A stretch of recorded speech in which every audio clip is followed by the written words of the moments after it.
All right, welcome to The Explainer. Today, we're diving into something we've all experienced, the workplace jungle. We're going to create a kind of field guide for navigating some of the, let's say, challenging personalities you might run into. So think of this as your survival guide. Let's get into it. I mean, who hasn't, right? That feeling where you walk away from a conversation just feeling exhausted, or that frustration that just seems to linger after a meeting. You are definitely not alone. It's a universal thing. And, the first real step to getting a handle on it is just being able to put a name to the behavior. So let's identify some of these species. First up, we've got a category I call the social saboteurs. These are the folks who seem to be playing a completely different game, like chess, while everyone else is just trying to get their work done. They're masters of manipulating office politics, and they can really undermine trust and teamwork, often before anyone even knows what's happening. Okay, meet our first archetype, the gossip guru. You know this person. They are the unofficial storytellers of the office, able to spin any small piece of info into a huge dramatic saga. But here's the thing to understand. It's not just idle chatter. This behavior usually comes from a place of insecurity, a real need for validation. Knowing and spreading secrets, well, it gives them a feeling of power and control. Sound familiar? This is the gossip guru's signature move. It's so clever because it's not a direct accusation. It just plants this little seed of doubt. And just like that, trust starts to erode. A team success story suddenly gets colored with suspicion, and that sense of collaboration just starts to fall apart. So what do you do about it? Well, it's really a two-part approach. For you, individually, the absolute key is to stay professional. Don't take the bait, don't add your own 2 cents. The best thing you can do is just redirect the conversation right back to work. But the organization has a huge part to play too. When a company really fosters transparency and builds strong connected teams, it makes it way harder for gossip to find any fertile ground. All right, let's move on to our next social saboteur, the drama queen or king. These folks thrive on a whole other level of intensity. For them, every tiny issue is a full-blown 5-alarm fire. And what's at the core of it? A need for attention. They create chaos to make sure that they are the center of the story. I mean, wow. A simple missed deadline becomes an absolute catastrophe. A question from a client turns into a full-blown crisis. This constant exaggeration just creates so much unnecessary panic and stress.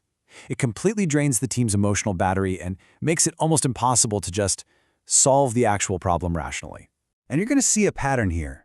The strategy involves both you and the bigger organization. For you, your superpower is to just stay calm. You can acknowledge their feelings. I understand you're worried, but then immediately guide them back to reality, back to a rational step-by-step solution. For the company, things like emotional intelligence training can be a game changer, giving the entire team the tools to cut through the drama and focus on what actually matters. Okay, let's shift gears to our second category, the productivity killers.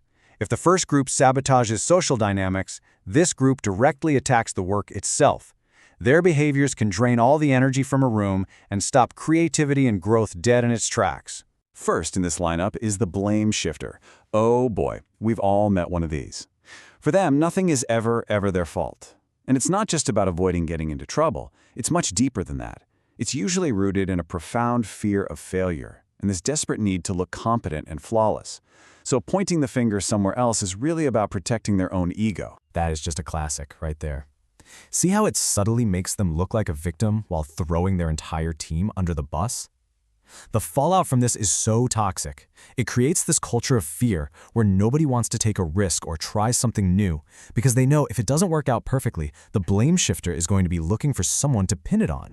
Honestly, your best defense against this is simple: documentation. Keep a clear, unemotional record of your work, your decisions, your communications. Then, when the blame game starts, you can just calmly present the facts.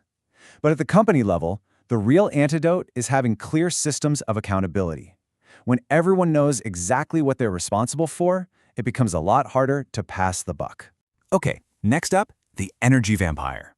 This person can walk into a really positive, exciting brainstorming meeting, and by the time they leave, it feels like a funeral. Their constant negativity is just so contagious. It can completely demoralize a team before they've even started. And a lot of times, this comes from their own personal dissatisfaction, which they then project onto everything at work. Just think about the effect of a sentence like that. A single statement can completely suck the motivation out of a group. Why should anyone put in their best effort if one person on the team is already convinced it's a total waste of time? It just poisons the well. Now, dealing with an energy vampire is kind of tricky. You can't just tell them to be more positive, right? That never works. Instead, you have to acknowledge their concern. Something like, I hear that you're worried about that, and then immediately pivot to solutions. So what's one thing we can do to get ahead of that problem? And for the organization, the fix is to actively build a positive culture, one that celebrates and rewards constructive ideas, instead of letting negativity fester. And our last productivity killer, the micromanager. Look, they often have good intentions, but their methods are just suffocating. This behavior isn't really about a power trip. It's usually driven by a deep lack of trust and a personal terror of failure. Their logic is, if they can just control every single tiny detail, then nothing can possibly go wrong. That kind of constant hovering sends a really clear message, doesn't it? It says, I don't actually trust you to do your job. It makes people feel incompetent, devalued, and it makes them stop taking any initiative.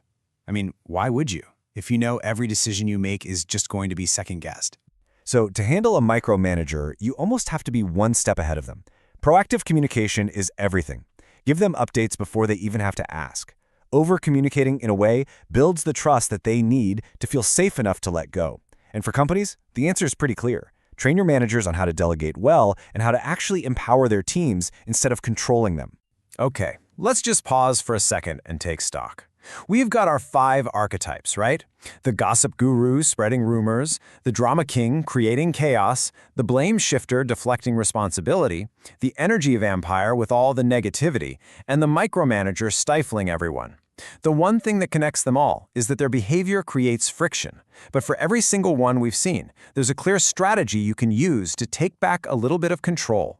So, we've identified the players, and we have some strategies. But why does this all matter so much? Because just letting these behaviors slide has an incredibly high cost. And it's a cost that the entire organization ends up paying. First, and this is probably the biggest one, high turnover. Let's be real. Good people have options. They're not going to stick around in a toxic work environment. And when they leave, they take all their skills, their knowledge, and their potential with them.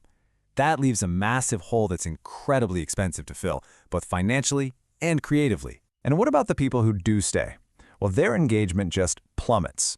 A workplace full of drama, blame, and negativity crushes morale. What you end up with is a team that's just going through the motions. People stop giving that extra effort, and that means productivity drops and innovation just stops. And finally, this damage doesn't stay behind closed doors anymore. In a world with sites like Glassdoor and with everyone on social media, a company's internal culture becomes its public brand. A reputation as a toxic place to work is a huge red flag that makes it nearly impossible to attract the kind of top talent you need to actually grow and compete. Which brings us right here to the most important question. If we think of culture as the character of an organization, who's responsible for that character? The truth is, it's a shared responsibility.